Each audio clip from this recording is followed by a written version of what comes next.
favor. Listo. Entonces vamos a definir lo que es la bronquiectasia. La bronquiectasia consiste en dilatación anatómicamente es una dilatación de los bronquios. Es una dilatación anormal de los bronquios de uno o más, de carácter irreversible, producidos por destrucción de los componentes musculares y elásticos de las paredes bronquiales. Como resultado existe aquí acumulación de secreciones que propician la colonización de los gérmenes y aparecen nuevas infecciones. ¿Ya? Eso es en cuanto a su definición. Por favor, avance. Entonces, tipos de bronquiectasias. Tenemos 3 tipos de bronquiectasias. ¿En qué consiste? 1, bronquiectasia cilíndrico, es la forma tubular de paredes regulares. Mientras 2, bronquiectasias varicosas, los bronquios tienen contornos irregulares en forma de rosario, semejante al que ocurre en las venas varicosas, o sea, ven varices en un inferior, ¿no? Venas varicosas, ¿no? Similar. Y tercero, bronquiectasias saculares. Estas bronquiectasias saculares, sus paredes de los bronquios contienen bolsillos, ¿no? Y formación de quistes. ¿Listo? Clasificación etiológica. En cuanto a su clasificación etiológica, tenemos de tipo congénito o congénitas y también adquiridas.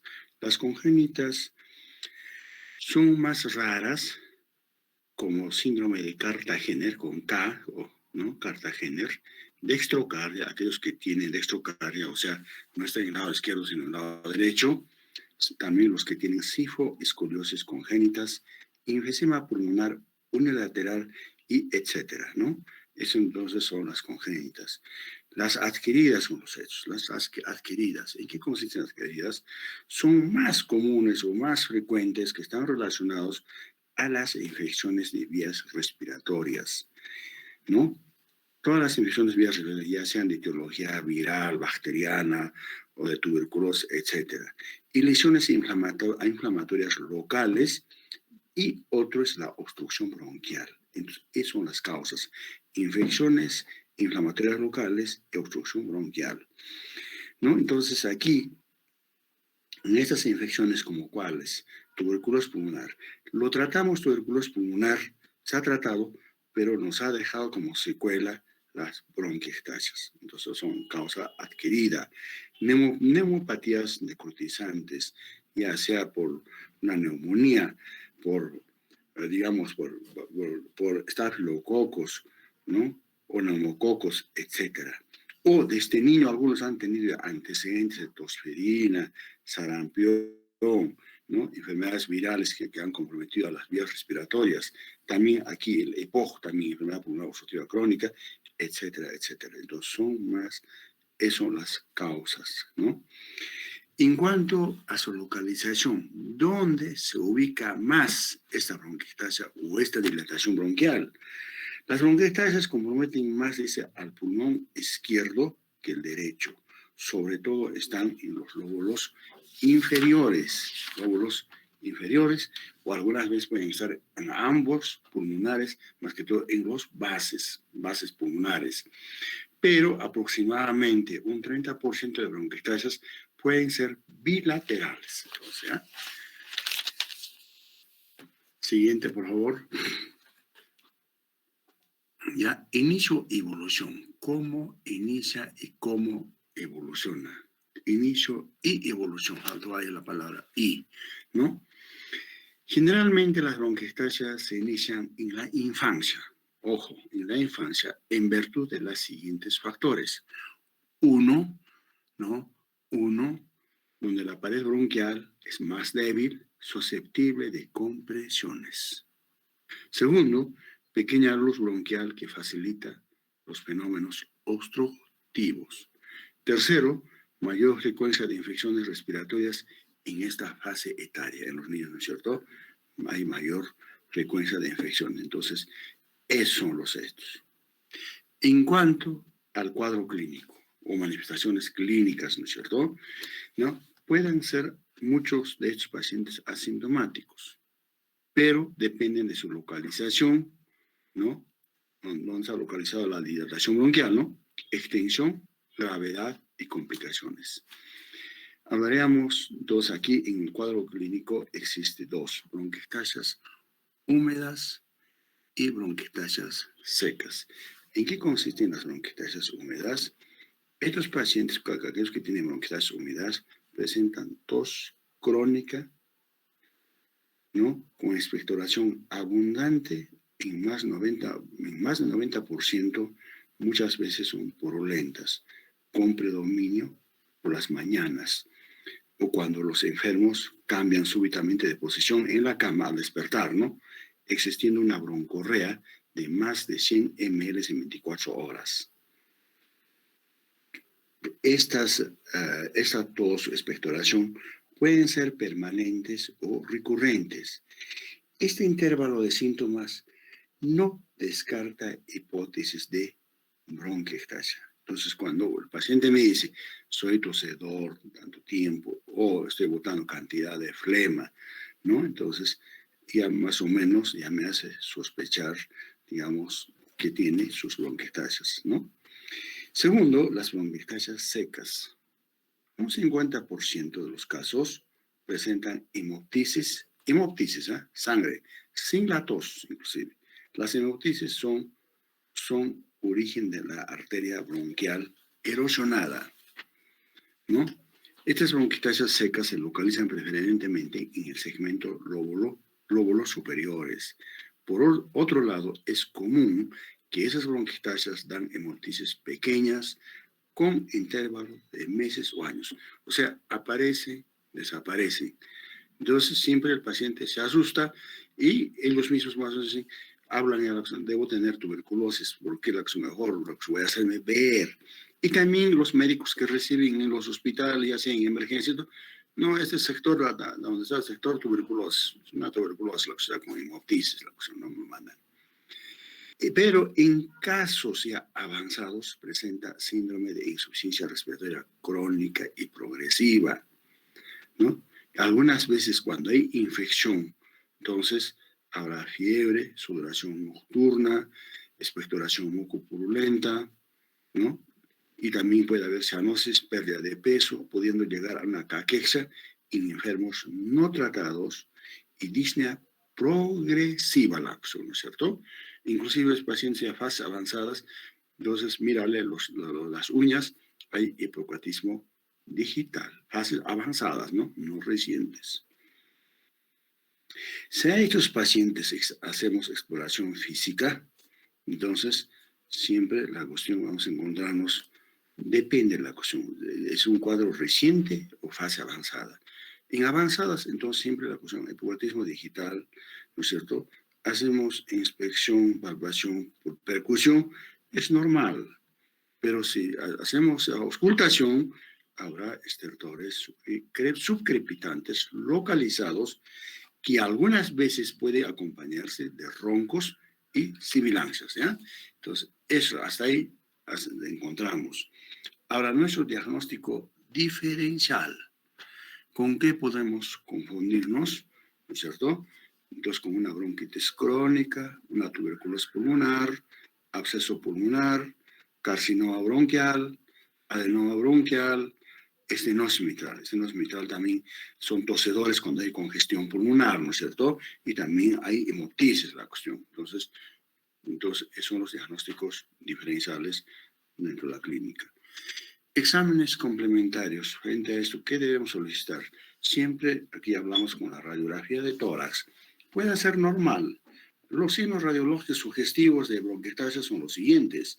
Pueden ser imagen de paredes bronquiales espesadas, imagen panal de abejas, ¿no? Atelectasias segmentarias en lóbulos inferiores, imagen de condensación pulmonar, algunas veces casos crónicos. Entonces, hasta ahí, casi no nos ayuda, o la radiografía de tórax nos ayuda, algo sospecha la cuestión, ¿no es cierto? Pero la clínica, el paciente está presentando tos, expectoración, ¿no es cierto? Entonces, aquí, pero ¿a dónde nos vamos la cuestión aquí? Aquí sí es necesario pedir una tomografía de tórax de alta resolución. Medio diagnóstico de lesión, pues esto nos va a ayudar a evidenciar hasta lesiones mínimas la cuestión. Entonces, con esto, cuando no había tomografía, aquí más que todo solicitábamos la broncografía, la cuestión con sustancia de contraste, ¿no? Hasta en broncoscopía, no había neumólogo, donde mando la cuestión al paciente, si estaba en condiciones, mejor que vaya a La Paz, que me traiga un resultado de una endoscopía, toda la acción. Ahora entonces ya se hace entonces con tomografía y todavía sería mejor con resonancia magnética, ¿no? Podemos hacer también espirometría, útil para cuantificar el compromiso funcional.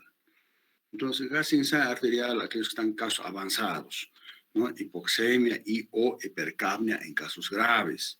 Hemograma solicitamos, hemograma puede ser normal o puede haber leucocitosis, ¿no? En exacerbaciones de infecciones a repetición. Examen de esputo, algunas veces siempre, ¿no? Hay que pedir beca para descartar la tuberculosis. Es importante para descartar la tuberculosis. Puede auxiliar la elección del antibiótico en infecciones a repetición. Broncoscopía, útil para localizar área del segmento cuando hay cuerpo extraño. Entonces, ¿cómo llegamos al diagnóstico? El cuadro clínico o datos clínicos, si quieren, ¿no? Ahí hemos hablado de los síntomas, signos, examen físico, ¿no? Y en la radiografía algo nos puede ayudar, pero tomografía de tórax de alta resolución lo que nos ayuda. Entonces ya lo tenemos diagnóstico, paciente es portador de bronquiectasia, ¿no es cierto? Listo. ¿Con qué va a complicar a la larga, digamos, estos pacientes que tienen la bronquiectasia? Nos va a complicar con exacerbaciones infecciosas, ¿no? En esas dilataciones ahí se queda el moco, es un caldo de cultivo la acción, ¿cierto? En las infecciones. Hemoptisis franca o hemoptisis abundante. Neumonías a repetición, puede haber también derrame pleural o empiema pleural o absceso pulmonar. Y de ese absceso también puede ser absceso cerebral, mediante vía sanguínea puede ir la sangre al cerebro, entonces hay absceso cerebral. Otra complicación, broncoespasmo y neumotórax. Casos más avanzados, insuficiencia respiratoria crónica, y esos terminan en cor pulmonale crónica o corazón pulmonar crónico, la ocasión, ¿cierto? Ya hacen su hipertensión de la arteria pulmonar, repercuten en el ventrículo derecho, hipertrofia, dilatación y una insuficiencia, ya aparece, entonces hay, digamos, edema en miembros inferiores, ingurgitación yugular, ascites, hepatomegalia, etcétera, etcétera, ¿no es cierto? Entonces ya hay esto. Ahora, tratamiento, pues, súbamelo por favor. Tratamiento. Entonces, ahora, ¿cómo lo tratamos? Existen dos tipos de tratamiento. Tratamiento clínico para el médico clínico y tratamiento quirúrgico para el cirujano de tórax, ¿no? Entonces, el tratamiento clínico, entonces, ¿en qué consiste? Es importante identificar y tratar enfermedad de base. ¿Cuál es la enfermedad de base? Reposo absoluto en caso de hemoptisis, ¿no? Porque si se pone sin actividad a trabajar, probablemente el paciente va a toser y más va a estar penoso. Entonces, reposo. Buena hidratación, uso de fluidificantes como acetilcisteína, ¿no es cierto? Mucolíticos que mejoran la función pulmonar. Uso de sedantes de la tos. ¿Cuáles son los sedantes de la tos? En caso de hemoptisis franca, la acción, la codeína, la acción. ¿No es cierto? La codeína es el grupo de la morfina, ¿no es cierto? Entonces, esta codeína actúa como analgésico, como antidiarreico, ¿no es cierto? ¿No? Entonces, aquí para sedante de tos, utilizar dosis un poco bajas. La ampolla viene, digamos, de codeína, 60 miligramos, media ampolla cada 8 horas, estoy sedando la tos nada más, ¿no es cierto? En casos de que el paciente presenta supuración, se realiza drenajes posturales, o sea, ¿no? En forma diaria, sobre todo en bronquiectasias que están ubicadas en los lóbulos inferiores. Entonces puedo poner al paciente más en posición Trendelenburg, ¿no es cierto?, de elevación de miembros inferiores, ¿no? Entonces, eso. Y también puedo hacer, digamos, percutir la cuestión, ¿no? Para que bote, expectore la cuestión, ¿no? Y también antibióticos no deben ser indicados como en forma profiláctica. No tiene que ver nada. Siempre en tus antibióticos tendrás que utilizar cuando la expectoración es mucopurulenta, purulenta, o hay fiebre, todo, ahí sí la cuestión, ¿no es cierto? Entonces, los antibióticos de elección dependen del cultivo antivirama. A pesar, esto es un poco bien difícil. Entonces, algunos utilizan una antibiótico terapia, digamos, empírica, la cuestión, ¿cierto? Un antibiótico que sea para vías respiratorias y de amplio espectro. Entonces, utilización por lo menos buenos días, no es la cuestión 10 días, 7 días, aquí puede ser 30 días o más la cuestión, ¿cierto? Entonces, ese es el uso del antibiótico, ¿ya? Ahora viene de ahí, después, hasta ahí nosotros, un clínico puede hacer. Ahora, pues el tratamiento quirúrgico, ¿en qué caso la cuestión yo le puedo pasar al paciente, al cirujano de todas? El tratamiento quirúrgico está indicado en las siguientes situaciones. Hemoptisa a repetición, el paciente está anémico, nada, la cuestión está en operación nomás. Bronquiectasias localizadas, la cuestión. Procesos infecciosos que no pueden ser controlados con antibiótico terapia adecuado, ¿no? Entonces, en esos casos. O bien en su efecto, los pacientes también ya se puede realizar trasplante pulmonar en lesiones extensas con insuficiencia respiratoria y lesiones, varios bronquitis ahí, nos vamos a los dos campos pulmonares, ¿no? En esos casos ya trasplante pulmonar la opción. Lamentablemente, trasplante pulmonar, pues aquí en nuestros hospitales no hacemos la cuestión. Yo lo he conocido en hospitales regularmente, tiene su unidad de trasplante la opción. Por eso me decía un colega médico en el extranjero, nosotros aquí hacemos todo tipo de trasplantes, menos el cerebro, me decía. Todo, hígado, pulmón, riñón, todo, menos el cerebro. Bueno, la función se ríe después, ¿no? Ahora, contraindicaciones para esta cirugía. ¿En qué casos ya no se puede hacer nada, ni cirugías, nada? Contraindicaciones quirúrgicas, entonces. Síndrome restrictivo severo, más de 50%. Ya no se puede hacer nada. Bronquiectasias difusas bilaterales, los dos campos pulmonares. O paciente ya está con cor pulmonar crónico descompensado, la acción. Hipertensión de la arteria pulmonar, la acción. Síndrome obstructivo severo, en estos casos contraindica la acción, ya no se puede hacer nada con este paciente. Entonces, este es el famoso bronquiectasia. Bronquiectasia es frecuente aquí en nuestro medio, frecuente. Que muchas veces yo recuerdo la cuestión aquí en Núñez Butrón, algunos colegas llegaban con tos, con expectoración hemoptoica, TBC, pero sale negativo. Hay que iniciar el tratamiento para tuberculosis, la cuestión. Eso es lo que hacían la cuestión, pero no, tienes que tener en cuenta que hay bastante la cuestión. Perdónenme, algo así, ¿ves? Sí, pero más tarde. ¿Usted de dónde viene? Sí, ¿de dónde viene? Ya, pues, pero ¿para qué hora quiere ir? A partir de las 3:30 está. 3:30. Sí, pero en una emergencia, casos especiales puede dar las 11. Sí.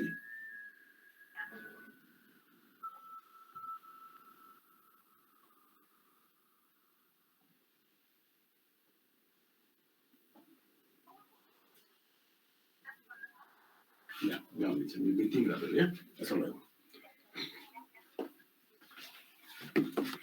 Entonces, este es un cuadro aquí más que todo, aquí en nuestro altiplano. ¿Quién no ha tenido, digamos, infección viral de vías respiratorias o infecciones bronquiales de etiología bacteriana? Entonces, muchos de ellos han quedado con estas patologías de bronquiectasias, ¿ya? ¿Alguna pregunta hasta aquí? Aló, buenos días. Aló. Buenos días.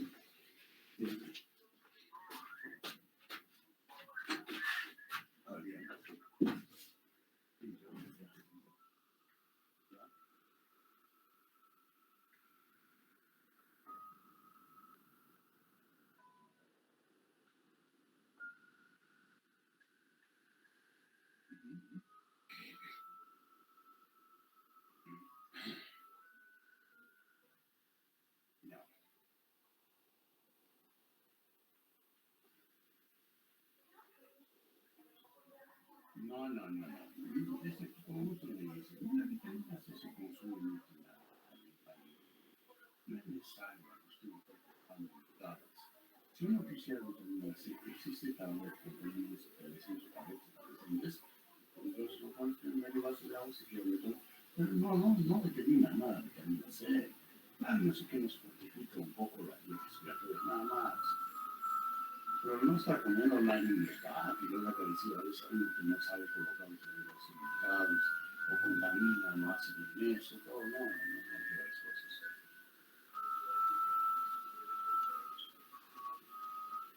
Pero si alguna, si alguna cosa que hagan más así. No, bueno, a mí porque eso no sé, si no, si se lo crees, o sea, que,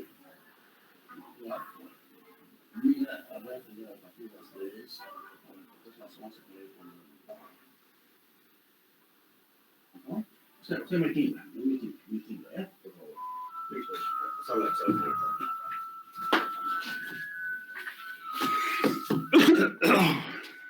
¿Alguna pregunta? Doctor, una pregunta. ¿Ya? En el caso de una indicación quirúrgica de, por ejemplo, una resección del pulmón bronquiotáctico, o sea, una parte, un lóbulo se tenga que extirpar, ¿alguna contraindicación existe para este tipo de medidas, doctor? No, nada que ver, pero claro, ya les he dicho, mira, hay contraindicaciones, existe para el cirujano. Ya no puede hacer nada, pues la cuestión cuando hay bronquiectasias difusas o cuando hay el síndrome restrictivo severo de más del 50%, el paciente ya está con una insuficiencia respiratoria crónica o el paciente ya está evolucionando con un corazón pulmonar crónico descompensado o tiene hipertensión de la arteria pulmonar. Entonces, en esos casos ya contraindica. Prácticamente la técnica que ellos hacen es donde está esa dilatación, prácticamente hacen resección y tratan de unirlo de terminal la cuestión, ¿no? Entonces, con eso tratan de resolver la opción.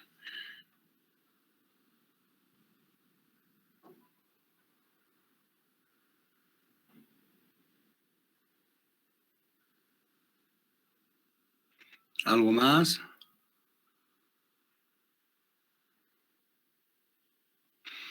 Bueno, lo que quiero decirles es, no sé, tengo tiempo disponible, lo que no tenía los lunes, miércoles y viernes, ahora ya tengo, y si es posible la cuestión de las prácticas, ya podemos separarlo, grupos diferentes, por ejemplo, ayer ya hemos pasado con grupo B, ¿no? Entonces, que era lunes, no sé, ahora el grupo B puede la cuestión, entonces, ya para separarlo, no es conveniente juntarlo, que son, entonces, claro, quizás por eso estamos juntándolo, tampoco, ¿qué tal podemos tener algún problema, no? O una denuncia, alguna cosa, entonces mejor trataremos de separar por nuestras prácticas.